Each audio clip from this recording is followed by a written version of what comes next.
Greetings shippers and welcome back to another edition of Fic Rec Friday, the series where I give you some fic recommendations to read, and usually there is a fanfic rec as well, meaning a rec from a fan. I've really got to find a better way to say that, for they are all fanfics. However, this week there won't be a fan rec because it's been a crazy week, and I didn't get a chance to check out any of the new fics that you guys rec'd me, unfortunately. However, that means that next week we're going to do a theme, and as promised, it's going to be Fics Recced by you, the fans. It's still gonna get a better title than that. So for now, we have our traditional 5 random fics coming from all different sorts of fandom, covering a wide array of different themes and topics, which means of course it's time for a disclaimer. You can expect to see all manner of fics on this series. Ships, rival pairings, dark fics, light fics, overplayed tropes. All fics are welcome here. So it of course must be reiterated that this is not a bashing space. If one of the recs is not for you, then hopefully one of the others will, or one of the many recs that people do leave down below, and please still keep leaving them because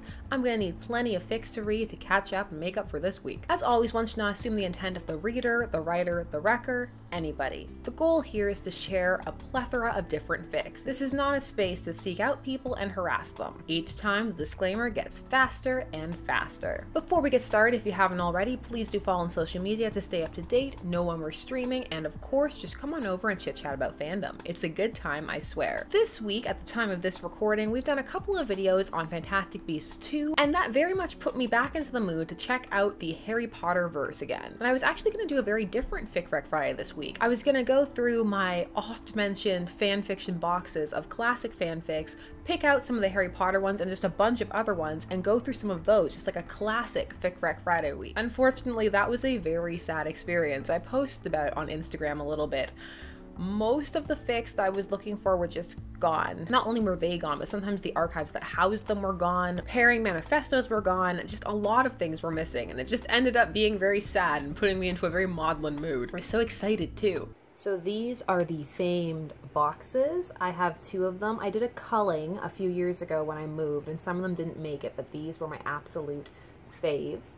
These are what the boxes look like. If you'll indulge me a moment.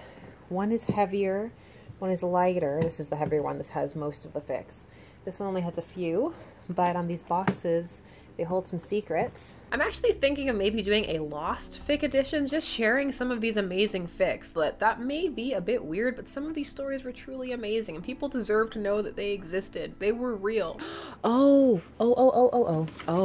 So, if you've been around for a while, you've heard me talk about this Picard Guinan Q fic.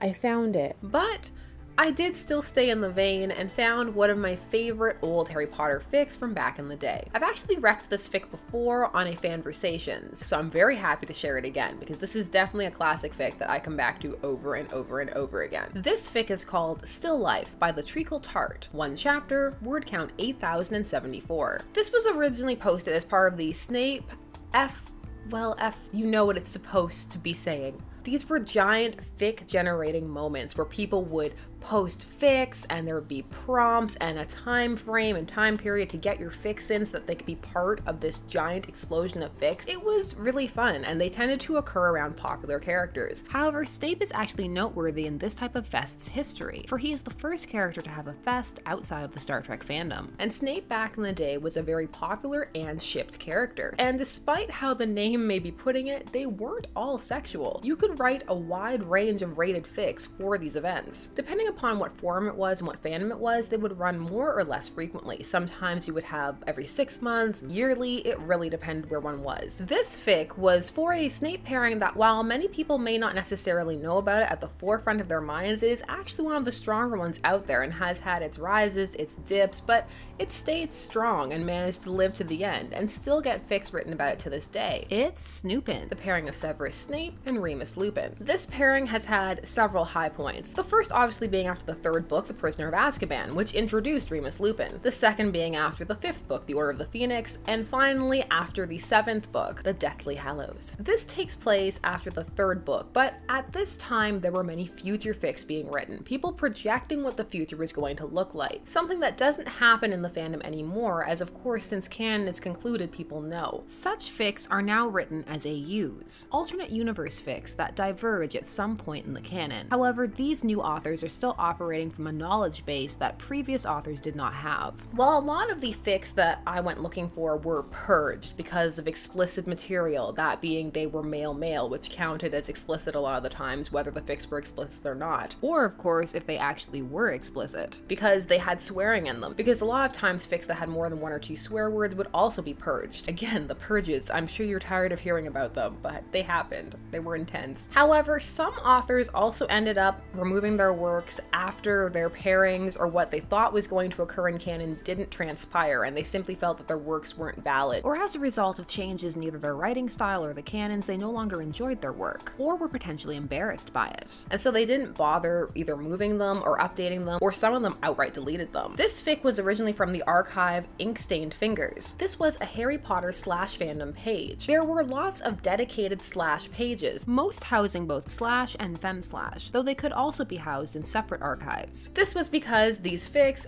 as we just mentioned, were being purged, and so they needed a separate place to be housed, as this was before the rise of AO3, which accepted all kinds of fics. This archive is still up, but no longer maintained in the same way. The fics have actually been transferred to AO3, and the archive is up as a kind of historical monument of what was. But of course, it still costs money, so one will see how long that lasts for. And of course, they're still trying to contact some of the last authors who they haven't been able to get a hold of to transfer all of the fics over. So, with all of that being said, what is this fic? What is this fic with so much history surrounding it? Well, this is a fic that deals with very much a Snape that you don't see quite as much in fandom anymore. You still do, but this was an era of a more sympathetic Snape. And it was also more popular to like Snape and empathize with him, which people still do, but there is a bit more controversy and discourse surrounding it now. This fic involves Snape developing a muggle hobby. He takes Colin Creevey's camera because Colin Creevey is misbehaving, house points docked, and all of that. But he finds himself fascinated by the camera, and he ends up learning how to use it.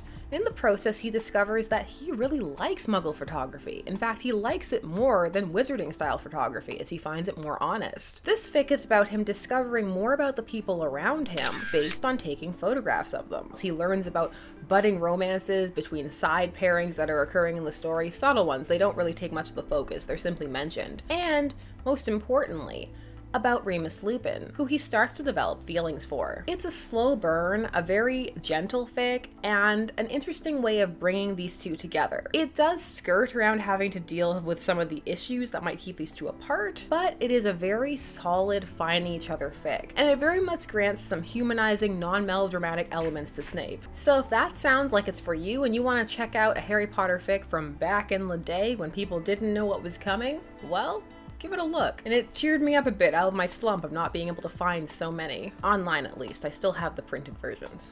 Forever in my box. Next up, we're gonna hop over to the superhero fandom, because of course we are. Fic 2 is gonna take us to one of the juggernaut Marvel pairings, not just of the comic verse, but also of the film verse, though some are a bit more perplexed as to its film verse popularity. We're gonna be looking at Stony, and this fic is called Sleepwalker. Sleepwalker was written by Skylar, it is 4 chapters and 24,591 words. This is a post-Winter Soldier Stony fic. Stony has been going strong since the beginning of the MCU. A lot of it transference over from the pairing's popularity in the comic verse, which arose out of the fixits that were written after Civil War, the comic arc version of that, which destroyed Captain America and Iron Man's friendship for a time, for in the comics they were best friends, iconic best friends, important stuff had happened between them together, and many fans were devastated when this war arc tore them apart. So of course many fans were excited to see them together in this live action verse. What they got was not exactly the relationship between Tony and Steve of the comics, but as the attitude coming from those fans was already a fix-it one, many of these fics still got written. Also, lots of Filmverse fans enjoyed the dynamic, the slightly antagonistic dynamic of potentially friends or rivals to lovers. So in short, there is a lot of Stony. It was eventually overtaken in the MCU verse by Stucky, but it still has a very strong following. This fic is one of your cliched trope fics. It is, as it says on the tin, sleepwalking. The crux of the story is that Steve has moved into the Avengers Tower and he's adjusting to life there, living with all the other Avengers, figuring himself out in his place place in this new world, and also his relationship with Tony. It all seems to be going pretty well until all of a sudden Tony keeps sleepwalking into his room at night and doesn't understand why he's doing it, so now they have to navigate this new part of their relationship, and as per Fic cliche fashion, it brings them together. Smut warning. This one is great for lovers of this cliche. It works through it in a fun, humorous manner, the characters feel in tone, and deals very much with that missing scene period that people wanted to know more about, the Avengers being together as a family unit and as a team. Something that many felt was not very well put on display in the films, and that is part of why the domestic Avengers was such a huge headcanon for a time. It is no longer quite as popular or prominent, but there are still people holding on to it. So again, if you're looking for, I guess, not necessarily classic Stony, but the equivalent of Bronze Age, if we're gonna go by comic phases of organization, the Bronze Age of Stony fic, then check this one out. For our third fic, we just have to issue the smut warning right away. This is a smutty fic. There is a decent amount of smut in it. It is a short fic, and a large center chunk of it is smut. However, there's a lot more to it than that, despite how much time the smut takes up. This fic is called Owned by K Scribbles. It is one chapter, 2,124 words. This is for a pairing that we have discussed on this channel in one of our surprise ship videos for Ship-A-Ween, where we talked about Fright Night. This pairing takes place in the modern 2011 adaptation between Peter Vincent and Jerry the Vampire. This was written as a prompt for the request that Jerry and Peter have some kind of established relationship. So this fic works through the idea that Peter and Jerry know each other and that they've been sleeping together on and off for years, and in fact, Jerry has a standing offer with Peter to turn him into a vampire whenever he wants, because that's something that he very much wants, Peter as a companion.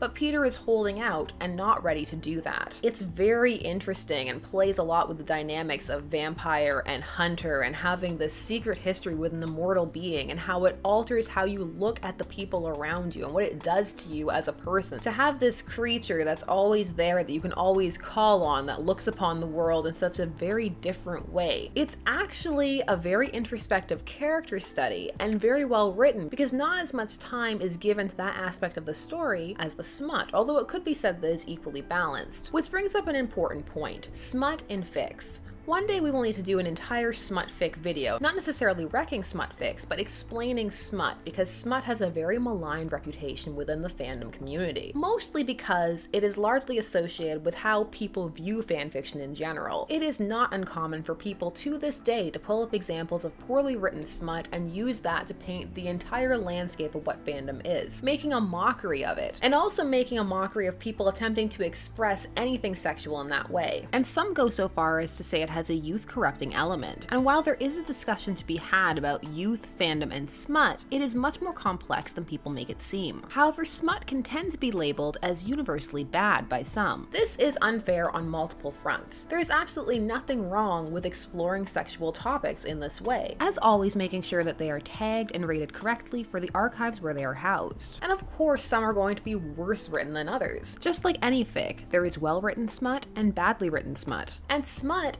can actually be an accent to a story. It doesn't just have to be pure titillation. It can really work into what is going on. And of course, there is an argument to be made for the pure titillation factor as well, that that kind of entertainment also has a right to exist and not be mocked, nor do the people who enjoy or create it. And just because one may seek those outlets or be interested in them, or try their hand at writing them or reading them, doesn't mean that there is something wrong with them. Smut is not for everybody, and that is absolutely fair. And there is some smut that is laughably bad, some that is completely unrealistic, and indeed some that may be questionable or even problematic. But there is also a lot that is good and worthy of note and attention. And just because a fic is a smut fic doesn't mean it has to be a bad fic. Smut, like most aspects of fiction, has its place. It's simply determining how much, where, and when, and that in itself can be an art. So if this sounds like a fic you'd be interested in, it's a quick read, check it out. Because of that, Fic 4 is going to take us into Gen territory. Let's slow it down with some Gen fic. Let's bring it back to rated G. We are back in the superhero fandom again for a Gen fic classic, Bat Dad. Na na na na na na na na na na na na na na Bat Dad. Bat Dad. Bat Dad. Na na na na na na na na na na na na. Better. This is A Father's Return by Obiol, a name that I have a hard time saying. 1 chapter, word count 2,397. This work is Batman musing on what it means to be a father, what it means to him and his relationship with his children. Now, it's not exactly up to date as this fic was written a while ago, but it's still very poignant and the feelings of Bat Dad still very much come through. If you're someone who really enjoys the idea that Bruce genuinely cares about these people that he's taken in under his wing and that he takes it seriously, and most importantly that he is a person, that Batman is part of who he is, but there is still a man, Bruce Wayne, under there, and a man who cares about the people around him, even if he isn't always the best at showing it, then this is definitely one of the fics for you. It gives you an introspective look at Bruce's thought process and how it could always not necessarily translate to those people around him, and how they could actually miss how much he does care, and how that is at war with the Bat. It's short, it's sweet, it's Bat Dad. Not a lot to say about it, but that's not because it's not good. In fact, it is because it's so succinct and comes together so well that it's very much one of those cases of just read it. Just read it and enjoy. Our last fic. Our last fic comes from a fandom that there is actually a video that's been sitting on the back burner. Just something that I've kind of been working on a little bit in the background, because this fandom has a lot of history behind it, even though it is recent, but the history involves why people are drawn to it, especially when the film that it derives from is so universally derided and yet simultaneously has a slightly cultish, or rather just strong number of not necessarily defenders, but enjoyers. I'm talking about Jupiter Ascending. Jupiter Ascending is... It's not a film that I can say is good, but it is a film that I can say is understandable, that has spawned such a dedicated fan reaction and a dedicated fan base. It might not be as active as it once was, and it may not be the hugest fandom out there, but it has produced some fascinatingly intricate works and a lot of decent headcanons and theories. It's a fun fandom to be a part of because for the most part, people acknowledge that either other people don't like the movie and that's fine, or that it wasn't that great of a movie to begin with, but they still like it. So it's not a fandom that takes itself too seriously, which is nice. It is also one of my comfort fandoms. There's a lot of different fandom work that happens as a result of this film. What I'm most fascinated by is the relationship between Jupiter Jones and the rest of the Abraxas siblings, especially Balaam. Also, that is the hammiest Eddie Redmayne performance of all time, and it makes me so happy. Is that why you killed her? How dare you! It is completely understandable why people hate it, but for me, it brings me joy, and it's very quotable. My mother taught me what was necessary to rule in this universe. By killing people? I create life! This fic is called Tattered and Torn by It's Clyde.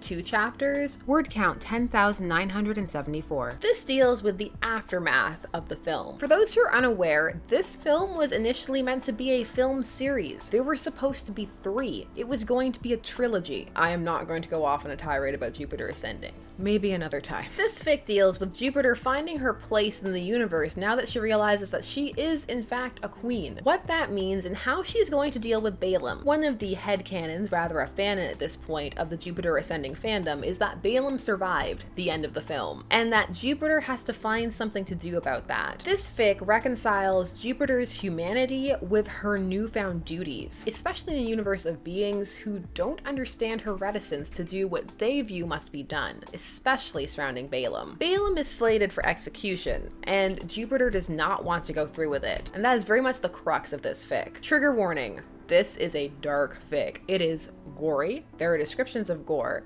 and spoiler alert, if you just want to read it and you don't want to know anything, then stop, just close your ears for the next about 10 seconds, then come back. This fic also deals with suicide. You can come back now, it's safe. It's just such a deep dive into these characters who had a lot of their pathos presented but not explored or well executed in the film. So it's a work I really appreciate. A lot of the works in this fandom are just putting in that extra bit of effort that the film either didn't have time to or just didn't seem inclined to. It's a really good fic and a really fun fandom, and if you have the time, check both out. So yes, those are the 5 recs for this week. Again, I'm sorry about not having a fan rec, but next week, all fan recs. So that will be wonderful. I'm very much looking forward to that. I hope you all had a wonderful week, and I will see you again next Friday with more Fic Recs. And of course, in between, there will as always be more videos, trope videos, pairing videos, streams, all kinds of things. So if you haven't already, please do subscribe and hit that bell notification so that you never miss a vid. I, as always, appreciate you taking some time out of your day to hang out in fandom with me. Until next time, let's get to the outro.